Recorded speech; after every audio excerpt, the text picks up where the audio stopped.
Aujourd'hui, les joueurs qui souhaitent de la réactivité se tournent de plus en plus vers les claviers avec les technologies Hall Effect. Et ACO, une marque que je vous ai déjà présentée plusieurs fois sur la chaîne, a produit son clavier mode 007B HE pour Hall Effect. Cette fameuse techno qui permet d'exploiter les switches magnétiques à leur maximum. Après quelques jours d'utilisation sur une version de test, je vous partage mon compte rendu. Et je précise que pour cette vidéo, je suis rémunéré. Cependant, les habitués de la chaîne le savent, que ce soit un point positif ou négatif, vous aurez toutes les informations. Au déballage, on y retrouve plein de choses. Un câble USB enroulé non tressé, qui est plutôt sympa, de l'adhésif à placer sous le PCB si on souhaite faire un Tempest mode, une clé avec des vis en bonus pour ouvrir le clavier et faire sa cuisine ou mettre le Tempest, un guide rapide et un manuel anglais-allemand, malheureusement ce n'est pas traduit en français, mais en vrai, ça se comprend, un keycaps et un switch puller pour changer les touches et les switches en cas de panne, merci la techno Hot Swap, des keycaps en PBT supplémentaires dont certains avec des symboles, et un dongle. Et là vous allez me dire, un dongle mais c'est fait pour jouer en mode sans fil? Eh bien oui, pour les fans de setup minimal où on voit zéro câble, ce clavier 75% au format ISO est compatible PC et Mac en 2,4 GHz pour jouer sans latence, ou alors en Bluetooth pour les appareils connectés comme une tablette, une télé compatible ou autre. Et pour switch entre les modes de connexion, il faut passer sous le keycaps majuscule en mettant l'interrupteur sur le haut pour le Mac, le milieu pour le filaire Windows et le bas pour le mode sans fil. Bien sûr, pour activer le Bluetooth, il y a un raccourci clavier également à faire sur le clavier. En vrai, j'aurais voulu avoir un bouton sur l'arrière pour choisir mes modes, mais ACO a fait le choix de ne pas modifier le form factor du clavier afin de conserver son design minimal. Niveau batterie, on est sur du 3600 mAh. Sur le papier, ça indique une autonomie de 1 semaine, sachant que tout va dépendre de comment vous l'utilisez, que ce soit l'intensité de l'éclairage RGB, les options Hall Effect proposées par le clavier, si vous jouez très souvent ou pas. D'ailleurs, on peut gérer sa mise en veille en cas de non-utilisation, mais malheureusement, il n'y a pas de bouton pour l'éteindre totalement. Pour les keycaps, c'est au format ISO, mais ma version de test n'était pas destinée aux joueurs français. Cependant, ACO a sorti un set de keycaps AZERTY, en PBT s'il vous plaît, avec comme thématique la France. La tour Eiffel, la nourriture française, les croissants, tout ça c'est retranscrit sur les keycaps, avec une typographie qui va dans la thématique. Si vous aimez ce genre de style, j'ai envie de vous dire, allez-y. Sachez que ce set de keycaps est disponible à part, donc sans acheter le clavier si besoin. Et si jamais, il y a un bundle aujourd'hui avec le mode 007B HE et ce set de keycaps. Vous inquiétez pas, tout est dans la description. Et avant de parler de la partie performance, sachez que le clavier possède une belle recette à l'intérieur, avec différentes couches de mousse qui sont prédécoupées et de différentes épaisseurs pour obtenir une bonne acoustique. Il y a également du gasket mount pour avoir un bel amorti lorsque l'on presse fortement une touche en jeu par exemple. Vous l'aurez compris, sur le plan esthétique et construction, c'est plutôt bien fichu. Passons maintenant au chapitre le plus important, la partie Hall Effect. Qui dit clavier Hall Effect dit switch magnétique. Pour y appliquer, plein d'options. Les switches, ce sont des ACO Yellow Cream pré-lubrifiés linéaires pour une glisse sans frottement, qui nécessite une pression pour l'activation ni trop forte ni trop molle. À l'intérieur, on a un tube en métal assez fin qui servira de zone de détection pour l'application. Le RGB passe sans souci, cependant, il sera légèrement teinté en jaune dû à sa couleur d'origine. Et ce qui m'a étonné sur son form factor, c'est qu'il est dépourvu de pin. C'est tout plat. Et au final, ça rentre et ça se retire facilement, titre, et ça reste ma foi plutôt stable une fois connecté dans le PCB. Cependant, chose importante, si demain vous souhaitez remplacer un des switches parce qu'il était défectueux, ou si vous souhaitez mettre un switch mécanique de type linéaire, clicky ou tactile, sachez que c'est possible, mais il faudra recalibrer le clavier à partir de l'application. Et cela touche par touche en pressant lentement. Sur une seule touche, ça va. Sur deux, ça va. Mais si demain vous devez par exemple reset le clavier, il va falloir dans ce cas recalibrer l'entièreté du clavier. Et ça peut être un peu embêtant et même un petit peu long. Sachant que les switches mécaniques classiques ne bénéficieront pas de la technologie Hall Effect avec l'application, parce qu'il n'y a pas de tube métallique à l'intérieur. Après, rassurez-vous, si vous achetez ce modèle, le clavier arrive déjà précalibré, donc vous n'avez rien à faire si ce n'est que le brancher.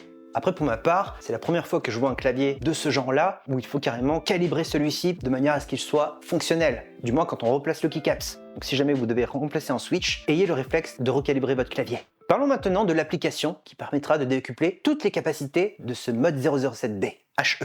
Mais avant, il faut savoir une chose. Ma version de test avait un souci avec le logiciel fourni. En gros, ce n'était pas vraiment compatible, c'était assez instable. De ce fait, dès que j'activais le rapid trigger, le clavier se comportait bizarrement. Heureusement, le problème est corrigé, et je remercie d'ailleurs le support technique de ACO. Du coup, la première feature, ce qui nous intéresse quand on a un clavier Hall Effect, c'est la possibilité de paramétrer l'activation et la désactivation d'un switch au millimètre près. On peut faire ça sur l'ensemble des touches ou sur une touche spécifique. Si j'ai envie de mettre 0,1 au niveau activation et 0,1 au niveau désactivation, donc quand je relâche la touche, bah c'est possible. Si j'ai envie d'avoir l'activation à partir de 1,5 mm comme un switch classique, bah pas de problème, j'ai juste à bouger le curseur. Et ça franchement j'avoue, c'est ultra confort. Et la deuxième feature la plus intéressante et la plus importante, c'est le fameux Rapid Trigger.